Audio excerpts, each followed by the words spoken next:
10ാം class കഴിഞ്ഞ ആളുകൾക്ക് ഇനി മുതൽ +2 ഇല്ലാതെ ഡിഗ്രി പഠിക്കുക. ഇത് കേൾക്കുമ്പോൾ നിങ്ങൾക്കൊരു അത്ഭുതം തോന്നും. എനിക്ക് ഇച്ചിരി വട്ടായോ എന്നൊരു സംശയം. പത്രങ്ങളൊക്കെ ശ്രദ്ധിച്ച ആളുകൾക്ക് അതിൻ്റെ ഒരു യാഥാർത്ഥ്യം മനസ്സിലാവും. 10ാം ക്ലാസ് കഴിഞ്ഞിട്ട് നേരിട്ട് ഡിഗ്രിക്ക് പോകാം എന്നല്ല അതിൻ്റെ അർത്ഥം. അതിനിടയിലൊരു ഘടകം കൂടിയുണ്ട്. ആ ഘടകം എന്താ? ഡിപ്ലോമ പഠിച്ചിട്ടുണ്ടാവും, ഡിപ്ലോമ പൂർത്തിയാക്കിയ ആൾ. അപ്പോൾ 10ാം ക്ലാസ് കഴിഞ്ഞിട്ട് +2 പഠിക്കാതെ ഡിപ്ലോമ പൂർത്തിയാക്കിയ ആളുകൾ, അതുപോലെ 10ാം ക്ലാസ് കഴിഞ്ഞിട്ട് ഡിഗ്രിക്ക് മീൻസ് +2വിന് ചേരാതെ ITI പൂർത്തിയാക്കിയ ആളുകൾ, ഈ ആളുകൾക്കെല്ലാം ഇനി മുതൽ +2 ഇല്ലാതെ ഡിഗ്രിക്ക് ജോയിൻ ചെയ്യാം. ഡിപ്ലോമക്കാരുടെ ഒരു പ്രത്യേകത എന്താണെന്നറിയോ? എഞ്ചിനീയറിംഗ് ഡിപ്ലോമയോ തത്തുല്യ യോഗ്യതയോ ഉള്ള ആളുകൾ അത് സക്സസ്ഫുള്ളി കംപ്ലീറ്റ് ചെയ്ത ആൾക്ക് ഡിഗ്രി സെക്കൻഡ് ഇയർ മുതൽ പഠിക്കാം.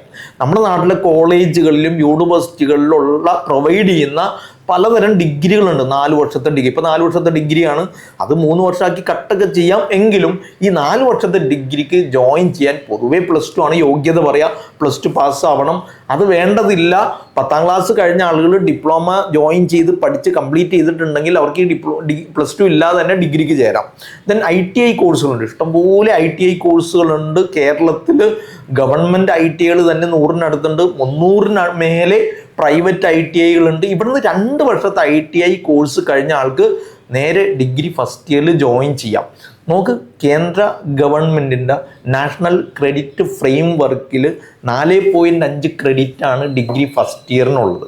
അതുകൊണ്ട് ഈ പോളിടെക്നിക് ഡിപ്ലോമ കഴിയുന്ന ആളുകൾക്ക് ഈ 4.5 വരെ ക്രെഡിറ്റ് ഉള്ളത് കൊണ്ടാണ് സെക്കൻഡ് ഇയർ മുതൽ ഡിഗ്രി പഠിക്കാം എന്നുള്ള നോംസ് കൊണ്ടുവന്നത്. കേരളത്തിൻ്റെ ഉന്നത വിദ്യാഭ്യാസ വകുപ്പിൻ്റെ ശുപാർശ പ്രകാരമാണ് സർക്കാർ ഇങ്ങനൊരു തീരുമാനം എടുത്തിരിക്കുന്നത്. ഇതൊരു സന്തോഷ വാർത്തയാണ്. നിങ്ങൾ നോക്ക്, രാജ്യത്തുടനീളമുള്ള വൊക്കേഷണൽ സ്കിൽ ബേസ്ഡ് പ്രോഗ്രാമുകളും പൊതുവിദ്യാഭ്യാസ കോഴ്സുകളും തമ്മിലുള്ള ഒരു അന്തരമുണ്ട്.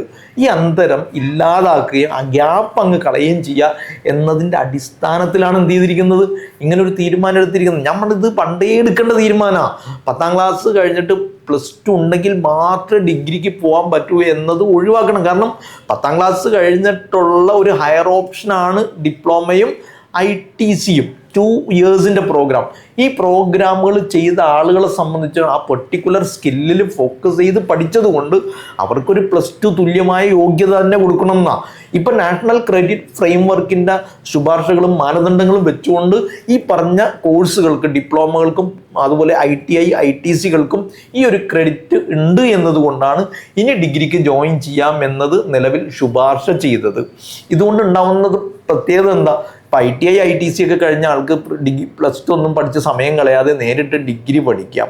പലപ്പോഴും നമ്മളുടെ +2 തലത്തിൽ പഠിക്കുന്ന കുട്ടികളുടെ ഒരു സാമാന്യ വിവരവും ബോധവും ബുദ്ധിയും ഒക്കെ തന്നെ ITI പഠിച്ചവർക്കും ഡിപ്ലോമ പഠിച്ചവർക്കും ഉണ്ടാവും എന്ന് മാത്രമല്ല, ഒരു അഡീഷണൽ സ്കില്ല് അവർ പഠിക്കുന്നുണ്ട് എന്നതും നിങ്ങൾ മനസ്സിലാക്കണം. അങ്ങനെ മനസ്സിലാക്കുമ്പോൾ ഒരു സ്പെഷ്യലൈസ്ഡ് പ്രോഗ്രാം എന്ന നിലക്ക് ഡിപ്ലോമക്കാർ ITIക്കാർ ആ കോഴ്സുകൾ ചെയ്യുന്നത് കൊണ്ട് വെറുതെ ഒരു +2 ചെയ്യാൻ വേണ്ടി അവരെ ബുദ്ധിമുട്ടിക്കേണ്ടതില്ല. നേരെ ഡിഗ്രിക്ക് ചേരാനുള്ള യോഗ്യതയായിട്ട് കണക്കാക്കി അവരുടെ ഹയർ എഡ്യൂക്കേഷൻ മുന്നോട്ട് പോകുന്ന ഒരു അവസരമായിട്ട് ഇതിനെ ഉപയോഗപ്പെടുത്താൻ പറ്റും എന്നതുകൊണ്ടാണ് സർക്കാർ ഇങ്ങനെ ഒരു തീരുമാനം എടുക്കാൻ കാരണമായത്. പക്ഷേ ITIക്കാരുടെ കാര്യത്തിലൊരു ശ്രദ്ധ വേണ്ടത്, നമ്മൾ ഈ ITI കംപ്ലീറ്റ് ചെയ്യുമ്പോൾ നമ്മൾ സാധാരണ ഡിഗ്രിക്ക് ജോയിൻ ചെയ്യണമെങ്കിൽ 4.5 ഡിഗ്രിയുടെ 4 ക്രെഡിറ്റിലേക്ക് വരണമെങ്കിൽ ഒരു നാഷണൽ ക്രെഡിറ്റ് ഫ്രെയിം വർക്കിൻ്റെ ശുപാർശ പ്രകാരം ഒരു 12 ക്രെഡിറ്റ് ഭാഷയും എന്ത് ചെയ്യണം, ഭാഷാ ക്രെഡിറ്റും ഉണ്ടായിരിക്കണം.